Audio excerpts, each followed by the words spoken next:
Bienvenue sur Top Invest, la chaîne des top d'investissement. Ici, on parle essentiellement d'entreprises de qualité. Est-ce que Groupe SEB représente une opportunité d'investissement en date d'aujourd'hui? C'est la question à laquelle on va essayer de répondre dans cette vidéo aussi, en se basant sur les états financiers de la compagnie. Ce qui veut dire que si vous voulez avoir de la conviction afin d'investir dans cette compagnie-ci, il faut lire les rapports financiers. C'est très important, c'est déterminant pour pouvoir bâtir une conviction. La première chose qu'on regarde, c'est la stabilité ou la croissance des revenus. On adore ça, croissance des revenus ici. Maintenant, votre rôle est de savoir est-ce que la croissance est organique ou inorganique. Donc, quand je dis organique, ça veut dire qu'elle n'a pas besoin d'acquisition pour continuer à croître. Inorganique, ça veut dire qu'elle a besoin d'acquisition également pour continuer à croître, ou bien un mix des deux. Dans tous les cas de figure, ça ne dérange pas d'avoir un mix des deux, mais quand on paye pour la croissance externe, donc à part acquisition, on a souvent tendance à surpayer ou bien on a souvent tendance à acheter des entreprises qui ne fitent pas par rapport à notre business model. Donc, dans tous les cas de figure ici, on va se dire qu'on aime bien ce qu'on voit. C'est un checkmark. Mais au niveau de la croissance ici, on constate que sur les 10 dernières années, en prenant comme base décembre 2020, c'est 6% de croissance. 5 dernières années, c'est 7% de croissance. Et moi ici, par rapport à mon évaluation, je ne prendrai pas 5% ou 7% de croissance. Vu que c'est une entreprise qui croît par acquisition, on peut le vérifier ici parce que, imaginez, en 2017, elle a eu un bond de 29%, alors que l'année précédente, c'est 4%.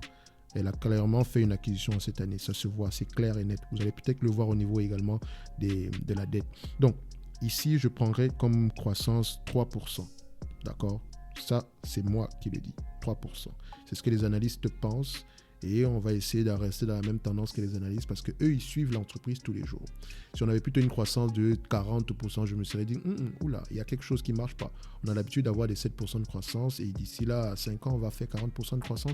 Il faut vraiment prendre ça avec des pincettes. Donc, 3%, c'est raisonnable. Je pense même que ça pourrait même être plus que ça, mais je vais prendre 3% ici. Vous voyez, la marge but, on a des marges but à peu près stables ici. Donc, ce qui veut dire que voilà, l'entreprise arrive à gérer ses coûts normalement. Donc, ne prenez pas en considération cette partie ici. Je pense que ça doit être une erreur au niveau du logiciel que j'utilise. Mais on aime bien ce qu'on voit ici, c'est un checkmark. Au niveau de la marge EBITDA, on a des marges EBITDA aux alentours de 12%. Ce qui est drôle en fait, c'est que je viens juste de constater que la marge brute ici et l'EBITDA, ça ne colle pas. Vous ne pouvez pas avoir des marges brutes qui ont la même valeur que des marges EBITDA. Ça n'a pas de sens. Je pense plus qu'il y a une erreur dans ce calcul-ci. Donc, il ne faut pas prendre ça en considération. On va le laisser comme ça. Mais ça ne change pas.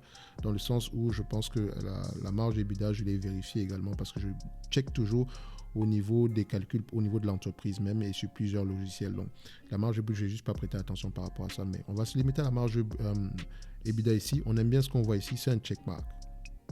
Au niveau de la dette nette sur EBITDA, comme je vous l'ai mentionné tantôt, on a vu qu'on a eu une acquisition à cette période-ci, 2016-2017. Donc voilà, l'entreprise présentement est en train de rembourser la dette, donc c'est une bonne chose. Donc dette nette sur EBITDA est inférieure à 5, donc c'est un checkmark.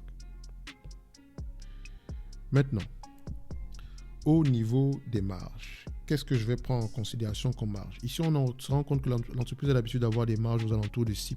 Je vais comparer la marge nette et la marge de free cash flow. C'est 6%. Vous allez voir ici que la marge que j'utilise ici, on est à peine, on arrive à 6%. Voilà, cette année-ci, et cette année-ci, on a presque atteint les 6%. Mais au niveau des free cash flow, c'est 6%.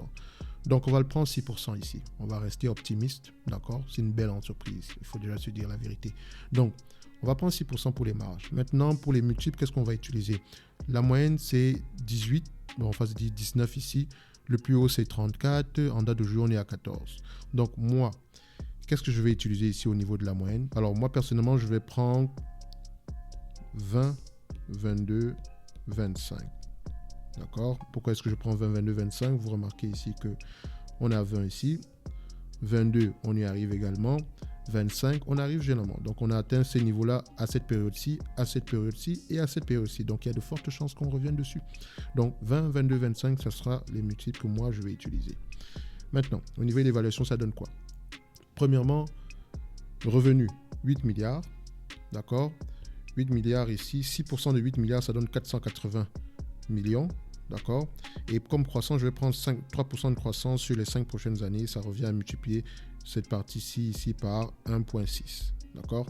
Donc, qu'est-ce que ça donne au niveau du calcul? 480 millions multiplié par 20 fois les PER, ça revient ici à 9 milliards 600, moins la dette nette ici, divisé par le nombre d'actions, ça donne 144 euros l'action. 22 fois les PER, 480 millions d'actions, 480 millions d'euros, toujours par rapport au bénéfice net, ça revient ici à 162 euros l'action. À 25 fois les PER, ça donne 188 euros l'action. Donc, on n'a même pas encore ajouté la croissance. on constate déjà qu'en prenant des PER de 20, multiples de 20, avec un free cash flow de 6%, ça donne 144 € l'action. 22, 162 € l'action. 25, 188 € l'action. Maintenant, je vous laisse ajouter la croissance de vous-même.